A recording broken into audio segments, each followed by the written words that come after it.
नमस्कार भावांनो, स्वागत आहे आपलं माझ्या यूट्यूब चॅनल ट्रॅकवाईज करिअरमध्ये। भावांनो, याच्या अगोदरच्या व्हिडिओमध्ये आपण आवृत्ती दशांश किंवा आवृत्ती अपूर्णांकाचे जे काही कन्सेप्ट असते ती कन्सेप्ट बघितलेली आहे आणि आजच्या व्हिडिओमध्ये थोडं डिटेलमध्ये परीक्षेमध्ये कसे प्रश्न विचारण्यात येतात, कोणतीही परीक्षा असो भावांनो, नवोदयपासून तुम्हाला ॲडव्हान्स सीसॅटपर्यंत या टॉपिकवर प्रश्न विचारण्यात येतात।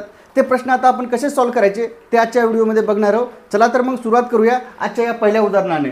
भावांनो, आपल्याला एक उदाहरण दिलेलं आहे 0.312 वरला बार आहे, याला आपल्याला पीक्यू रूपात कसं करता येईल आणि आपल्याकडे 4 ऑप्शन्स आहेत। भावांनो, जर आपल्याला याची कन्सेप्ट माहीत असली तर आपण याला एकदम फटाफट सोडू शकतो। आता फटाफट सोडू शकतो, हे फटाफट सोडण्यासाठी तुम्हाला बेसिक कन्सेप्ट माहिती असण्याचं गरजेचं आहे। आता बेसिक कन्सेप्टपासूनच आपण सुरुवात करूयात। आता आपण इथं बघितलं असेल तर आपल्याला ही संख्या आहे, याला आपल्याला अपूर्णांकात रूपांतर करायचं आहे। पीक्यू म्हणजे काहीच नाही भावनो, याला आपल्याला अपूर्णांकात रूपांतर करायचं आहे।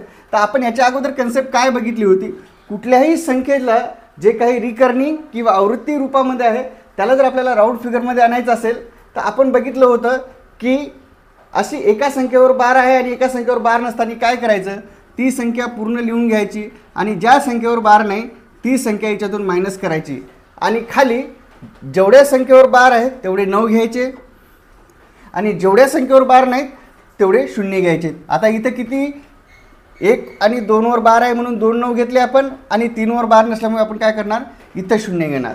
आता आपण याला सोडवलं, याला पुढे जाऊन सोडवलं तर काय 312 मधून 9 गेले किती राहणार, 309 भागिले 990। आता याला आपण सोडवलं, 3चा भाग दिला, 3 1 3 0 0 3 3 9 3 3 9 3 3 9 0। आता परत याला भाग जाते का बघा, परत याला भाग जात नाही। येणारी संख्या काय आलेली आहे आपल्याला 103 आणि 330। आता ऑप्शनमध्ये बघा आपल्याला ही कुठली संख्या आहे का, तर हो आहे, आपल्याला ऑप्शनमध्ये ही संख्या आहे, तर याचं ए हे उत्तर आहे। भावांनो, अशा प्रकारे आपण एकदम लवकरात लवकर या प्रश्नाचं उत्तर देऊ शकतो। आता थोडं ॲडव्हान्समध्ये जाऊन आपण यांची बेरीज कशी करता येईल किंवा याची बेरीज करत असताना आपण काय करायचं याचं उदाहरण बघणार आहोत।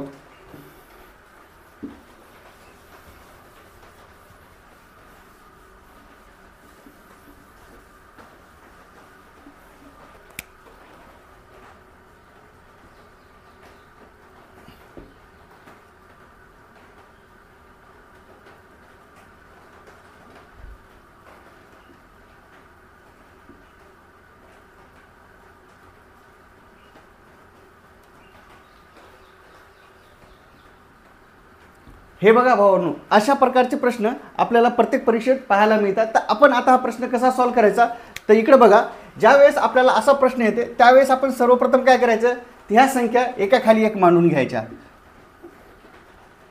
आता इथे आपल्याला रिपीट होणारी संख्या कोणती आहे, तर ही आहे 4 2 4 2।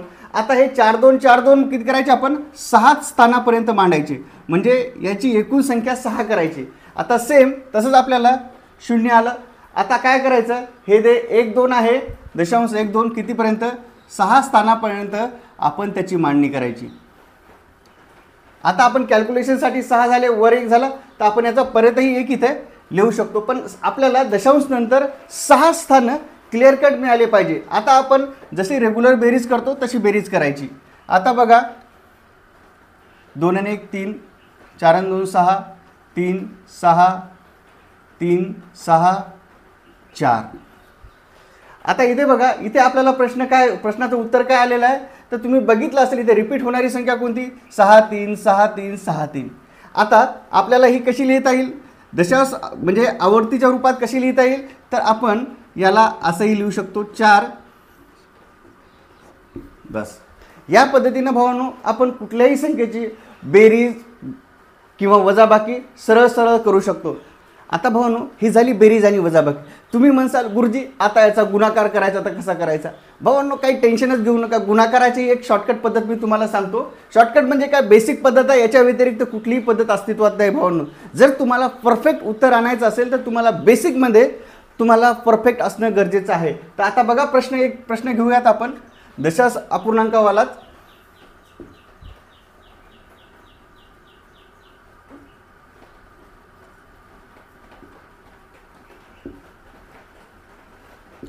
भावांनो याचा गुणाकार आपल्याला करायचा आहे। तर याच्या अगोदर गुणाकार करायच्या अगोदर आपण याला सर्वप्रथम काय करायचं, तर आपण याला अपूर्णांकात मांडणी करून घ्यायची. अपूर्णांकात मांडणी करायची आणि त्या अपूर्णांकाचा गुणाकार आपल्याला करायचा. आता याची अपूर्णांकात मांडणी कशी, आता आपण अपूर्णांकात मांडणी करायचं शिकलेलो, बरोबर आहे. त्याच्यानंतर बस झालं. आता या अपूर्णांकाचा गुणाकार केल्यानंतर येणाऱ्या उत्तरामध्ये आपण त्याचा देऊ शकतो. आता इथं आपण भाग दिला, 3चा भाग दिला, 3 चौक 12, 3 एक 3 त्रिक 9, 3 त्रिक 9. आता बघा परत कोणता भाग बसते का, तर नाही बसणार. तर याचं उत्तर काय, 34 गुणिले 4 भागिले 33 गुणिले 99. बस हे जर सॉल्व केलं तर येणारं उत्तर आपल्याला येऊन जातं. याच प्रकारे भावांनो आपल्याला प्रत्येक गणिताचा भागाकारही करता येतो, पण त्यासाठी तुम्हाला सर्वप्रथम याची अपूर्णांकात मांडणी करता आली पाहिजे. भावांनो जर तुम्हाला हा आजचा व्हिडिओ आवडला असेल तर आम्हाला नक्की सांगा, आणि जर तुम्ही आतापर्यंत आमचं चॅनल सबस्क्राईब केलं नसेल तर सबस्क्राईब करा, जेणेकरून तुम्हाला विविध माहितीपूर्ण व्हिडिओचे नोटिफिकेशन मिळत जातील. भावांनो चला तर मग भेटूयात पुढच्या व्हिडिओमध्ये. तोपर्यंत जय हिंद, जय महाराष्ट्र.